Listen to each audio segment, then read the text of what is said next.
Então, a cintilografia, onde eu uso um contraste radioativo e coloco numa câmera de captação, ou eu lanço mão da angiografia. Hemorragia digestiva baixa. Historicamente definida por sangramento digestivo originado após o ângulo de Treitz. Na redefinição, sangramento ocorrendo na luz intestinal a partir da válvula iliocecal até o ânus. Em geral, a hemorragia digestiva baixa ela tende a ser autolimitada, cerca de 80% dos casos. O paciente sangra maciço, hipotensão, o vaso para de sangrar e o paciente, quando chega no hospital, às vezes você faz a colonoscopia, vê os ossos diverticulares, mas não consegue dizer se foi de um osso diverticular que sangrou. Etiologia da hemorragia digestiva baixa.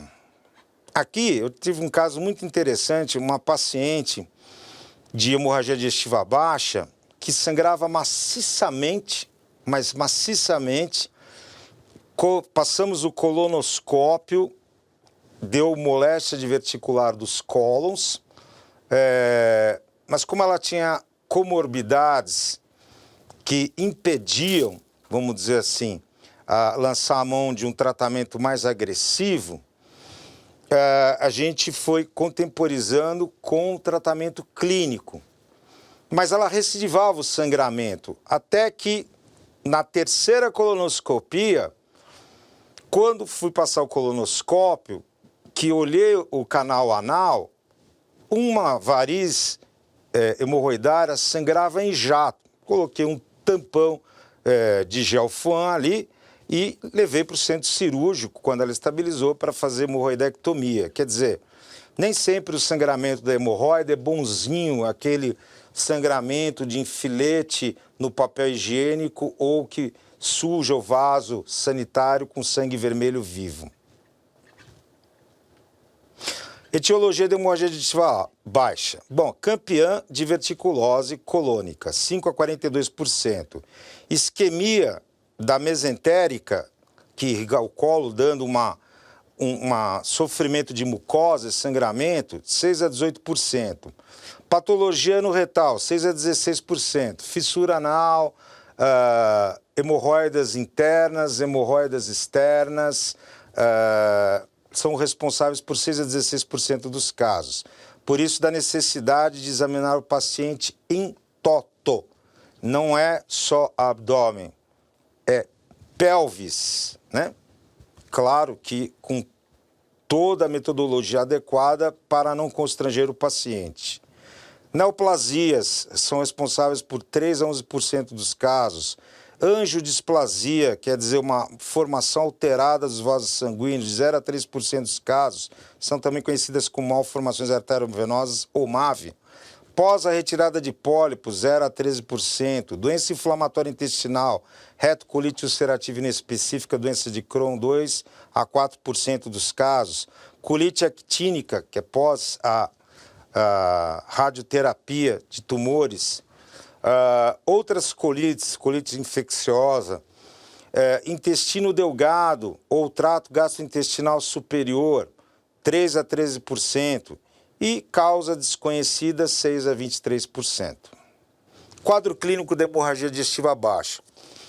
Vai variar da intensidade da hemorragia. Se é uma hemorroida, o paciente ele se queixa que ele sangra quando ele evacua, um sangramento que borra o vaso sanguíneo, porque o sangramento hemorroidário é da junção artério-venosa, então é vermelho vivo ou no papel higiênico.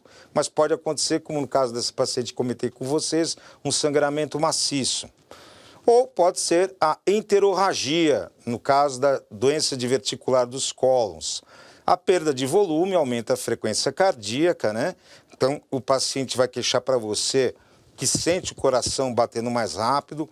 A resposta adrenérgica, promovendo vasoconstrição cutânea com a sudorese, dando a sudorese chamada fria. A hipotermia cutânea, ele se queixa que ele está com frio. E o paciente, quando tem hemorragia, ele queixa de sede intensa, porque o centro cardiocirculatório e o centro da osmolaridade sanguínea, eles vão perceber que está ocorrendo uma perda volêmica e ativa a área da sede.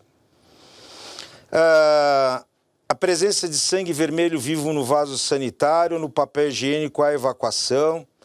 Nos casos de sangramento maciço, a lipotímia, desmaio, né, que é a perda de consciência para perfusão cerebral, e, como comentado, um mecanismo reflexo do centro respiratório, um aumento da frequência respiratória para promover uma melhor oxigenação do território tecidual, como trazer a acidose sanguínea pela hiperventilação para a sua normalidade. Diagnóstico clínico de hemorragia digestiva baixa. Bom, se sai sangue, vai haver a palidez mucocutânea. A pele do paciente vai estar fria e molhada. A hipotermia cutânea, o aumento da frequência do pulso, da frequência cardíaca, o pinçamento da pressão de pulso, o pulso fica mais fino, a queda da pressão arterial, a hipoperfusão dos tecidos, como, por exemplo, os dedos. Paciente, como nós já falamos, com perda volêmica importante, necessita de uma sonda vesical de demora, então vai haver uma diurese quase escassa, dependendo do montante de sangramento. Dispneia, você vê o paciente, ele está com a frequência respiratória aumentada, mas com uma ausculta pulmonar normal. Cianose, fechou a periferia, o sangue circula mais devagar, roubo de oxigênio, hemoglobina reduzida, coloração transcutânea azulada.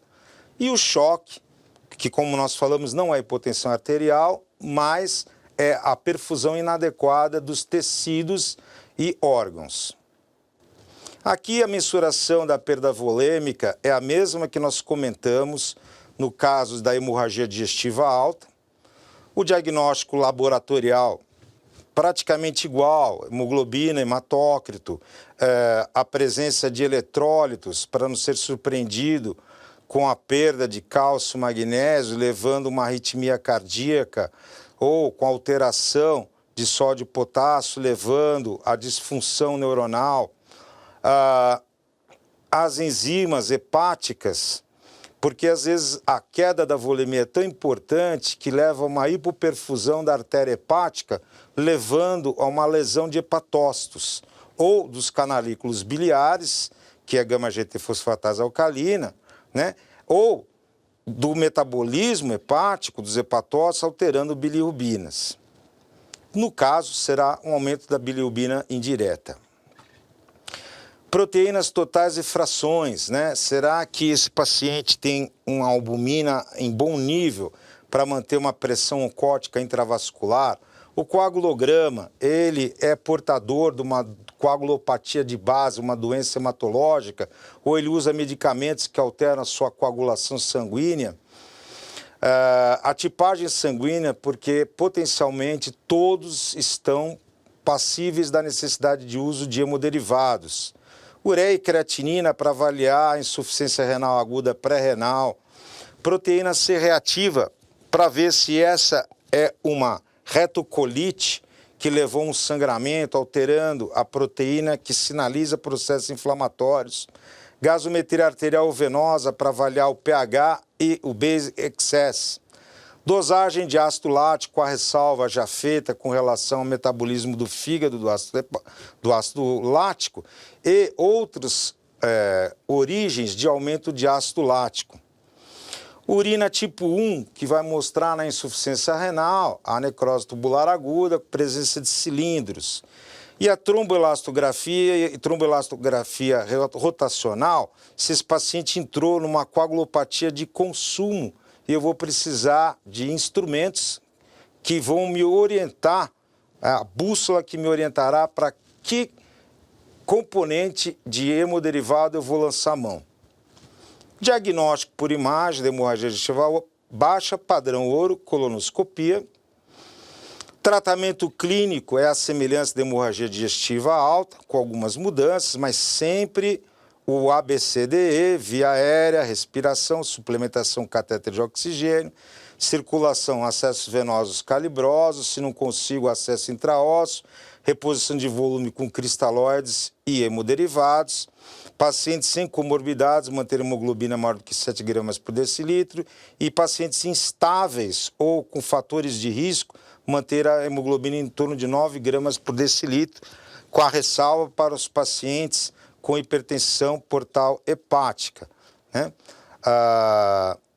As varizes, elas se desenvolvem em todos os pontos de comunicação do sistema porta com o sistema cava.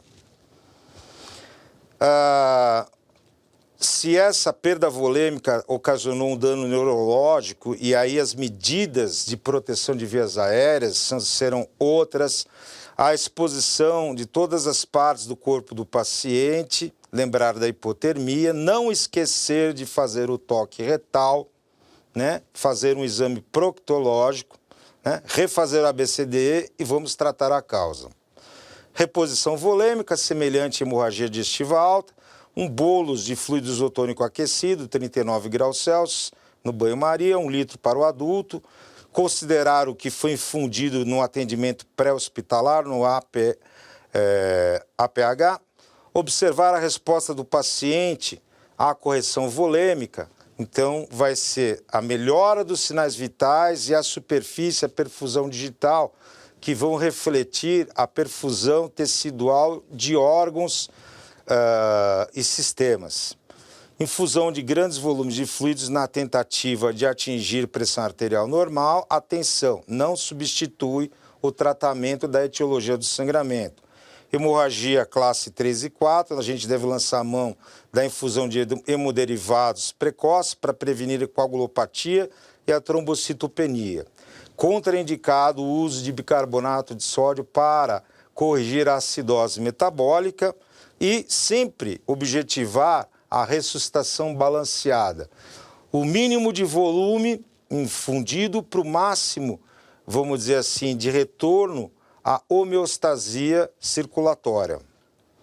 Aquele quadro que a gente já viu, que vai demonstrar os sinais da resposta à ressuscitação. O tratamento não clínico de hemorragia digestiva baixa, endoscópico por colonoscopia, e sempre que por colonoscopia a gente encontra a causa ou a etiologia do sangramento, é de boa monta a gente colocar uma tatuagem com tinta nanquim. Por quê? Porque se eu precisar intervir cirurgicamente, num futuro ressangramento, eu vou ter uma orientação, porque é visível, transparietal, a tinta nanquim que foi tatuada. Injeção de solução de drogas vasoativas ou esclerosantes, eletrocoagulação monobipolar, coagulação por plasma de argônio, clipes hemostáticos, endoloop, você fazer um nó através do canal de trabalho do colonoscópio. E quando não há resposta aos tratamentos por colonoscopia e um paciente de alto risco para procedimentos cirúrgicos, se houver a possibilidade e disponibilidade, embolização do vaso sangrante por radiologia intervencionista. O tratamento cirúrgico da hemorragia digestiva baixa, ele vai depender da etiologia, se há um tumor, onde ele está esse tumor, né? Para eu entender qual técnica e qual tática cirúrgica eu vou lançar a mão. Se é um paciente que tem uma retocolite severa com estenoses, o segmento que eu vou precisar ressecar. Então, para a gente pensar em qual seria a indicação cirúrgica, vai estar diretamente relacionado à lesão, né? Então, em situações onde não conseguimos lograr êxito nos tratamentos através de métodos não cirúrgicos, quando presença de neoplasias, eu posso lançar a mão de colectomias segmentares, proctocolectomia, enfim, várias técnicas e várias táticas cirúrgicas. Aqui eu tenho uma questão, é a questão 78 da prova cinza de 2014. Então vamos lá ver. Um homem de 36 anos, então de 20 a 40, adulto jovem. De idade é admitido na emergência, apresentando vômitos com sangue vivo, hematêmese em grande quantidade e informando, então, se ele fala, ele não tem obstrução de via aérea e tem uma boa ventilação. Ter apresentado 3 episódios semelhantes nas últimas 2 horas. Então, são 4 episódios de grande monta. No exame físico, ele vai estar em mau estado geral, né? Com palidez cutâneo-mucosa, taquicárdico, então, anemia, hipovolemia, pressão arterial 8/5, hipotensão importante, fígado não palpável. Quer dizer, se o fígado não é palpável, eu posso pensar que esse fígado retraiu por uma cirrose. Baço palpável a 3 centímetros do rebordo costal esquerdo. Então, eu tenho uma esplenomegalia. Penso também na hipertensão portal por uma cirrose hepática, de qualquer que seja a etiologia. Deixa eu ver se ele fala se ele toma álcool. Não. Aqui. Tem antecedentes de etilismo, ingerindo 1 litro de bebida destilada por dia. Nossa, 1 litro de bebida destilada por dia, dependendo dos mecanismos de fibroplasia do paciente, em 5 anos ele pode estar com uma cirrose hepática alcoólica.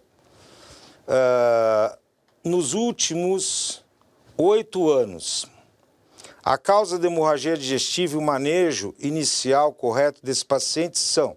Bom, aqui a gente tem um quadro clássico, gente. O paciente que está vomitando sangue vermelho vivo, 4 episódios de uma quantidade importante, que tem como um comemorativo epidemiológico ser um etilista crônico, uma garrafa de destilado por dia, né, 1 litro, né, há 8 anos... ele chega para você com francos sinais de choque e, no exame físico, com esplenomegalia. Isso tudo lembra o quê? Cirrose hepática alcoólica, hipertensão portal, varizes esôfago-gástricas sangrantes. Então, vamos ver lá. Gastrite erosiva, devendo-se primeiramente realizar endoscopia digestiva para caracterizar e interromper os pontos de sangramento? Não. Primeira coisa a ser feita é ACLS, A, B, C, D, E, estabiliza o doente. B, esofagite, sendo fundamental a reposição volêmica imediata com sangue total e plasma fresco, com vistas a manter a hemoglobina acima de 11 gramas por decilitro. Não, não é isso que nós objetivamos. Hipertensão portal, recomendando-se reposição volêmica inicialmente com cristalóides, endoscopia digestiva alta, entre 2 e 24 horas do atendimento. Sim, é essa a resposta. Síndrome de Mallory-Weiss, devendo-se fazer a reposição volêmica imediata com coloide, sendo endoscopia digestiva alta contraindicada nessa fase. Não, errado. Então, resposta C. Bom, pessoal, esse é mais um assunto bem interessante. Eu espero que vocês tenham um bom estudo e sucesso aí na prova. Até mais.